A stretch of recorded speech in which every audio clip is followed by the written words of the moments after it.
everybody, and welcome to another episode of Coming Up Milhouse. Today we are talking about Season 4, Episode 21.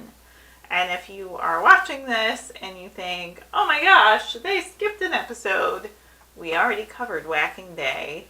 That was one of the very first episodes, if not the first episode. It was actually the first episode, which dropped exactly a year ago, last year. Only we're a few days ahead of that. Yep, so happy anniversary for Coming Up Milhouse. Mm-hmm. And we have Vera joining us today to help us talk about this episode. So, George, you want to explain what Marge in Chains is all about? Yeah, so, Marge is a little stressed out because she's being asked to do a lot because everyone is sick with the flu, which we'll talk about because it's kind of hilarious. And she goes to the Quickie Mart, accidentally puts a bottle of bourbon in her pocket because that was something Grandpa wanted and she meant to pay for it but forgot it was there. Gets arrested, has to go to jail. And but we find out that Springfield isn't the same with Marge behind bars. There's some problems going on. Got her around. She was kind of the glue holding stuff together, right? Yeah, so that's what we got on this episode. Good stuff. Let's kick it off with lines. Give me your first line. Good Lord, flu germs entering every orifice in my head. That was Skinner. Opens up the box and from Osaka, Japan. Yes. Out comes the... Everybody is buying the juice loosener, and with it they get not only a side of Southern Run, which keeps the sun at bay and is a laxative, but also they get a bonus flu that came from Asia. Right. Predicting some stuff many years ahead of schedule, right? A little weird. It's a little strange and timely. Nice. What about your first line? Mine is a Troy McClure line, and it's, I'm Troy McClure. You may remember me from such films as P is for Psycho, and the President's neck is missing. Right at the very beginning. Mm-hmm. Yeah, it's one of the infomercials that Troy McClure likes to do for the juice and loosener. But those are his films you might remember him from. It's actually the first thing I wrote down, but I figured that everybody was going to think that, Gail's going to go with a Troy McClure line because I love him. But I didn't, so thank you. All right. It's pretty amazing. It is good stuff. What about number 2 for you? Come out with your hands up. 2 cups of coffee, an air freshener with the word Capricorn on it, and something with coconut. Wiggum. Yeah. When Marge is in the Quickie Mart and the police show up, that's come out with your hands up and ... He wants all this stuff with Marge coming out too. I wonder if he was going to pay for that or expected it to be free. I wasn't thinking he was going to pay for it. Didn't sound like he was. Nope. Right. Nope. What about your line number 2? Mine is from Maud, and the line is, just wash your hands and get out. Just wash your... So there's this great part where... Wash your hands and get out. They, Marge gets arrested, but she hasn't been convicted yet, and they're over at the Flanders house, and Marge goes to the bathroom, and there's this Psycho parody. So again, Psycho comes up twice in this episode, and it's Maud taking the picture off the wall, and there's that peephole, and she's looking through, and it's like Norman looking through it, and that was her line to Marge. And I thought it was funny because they're supposed to be so nice and accommodating, but they weren't to Marge in that minute. Nope, not at all. Okay, want to kick it off now to scenes. What is your favorite scene? I'm going to go with Bart's daydream, where he's planning on breaking Marge out of jail, and so his daydream plan is that all he needs is a cocktail dress and a crowbar.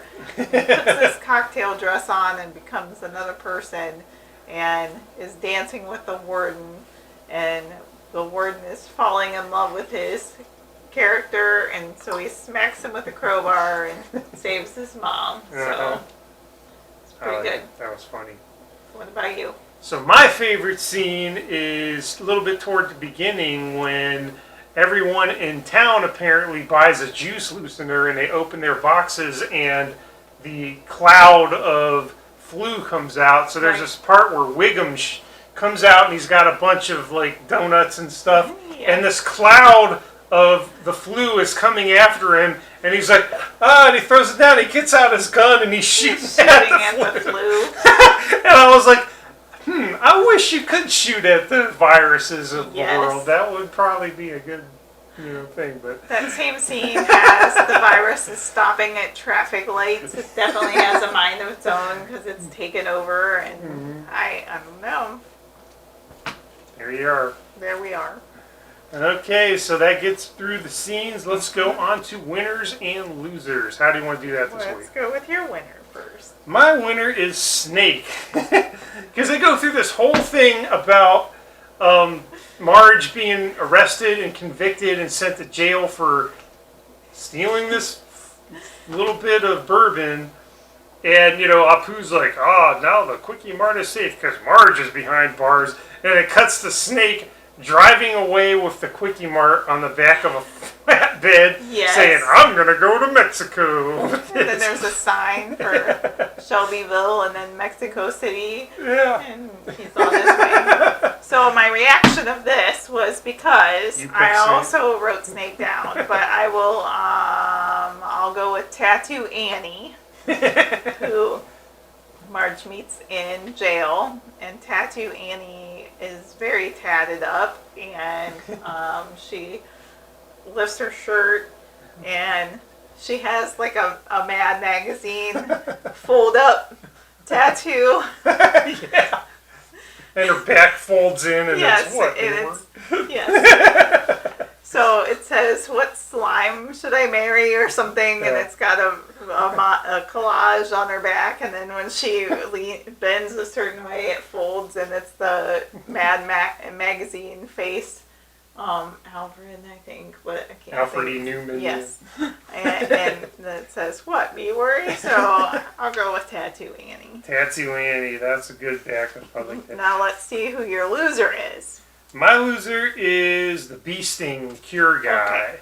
Because there's this gag where everyone's like, we want a cure, and Dr. Hibbard's like, all I can give you is a placebo. And they're like, where are these placebos? It's in this truck. And it's this truck full of bees.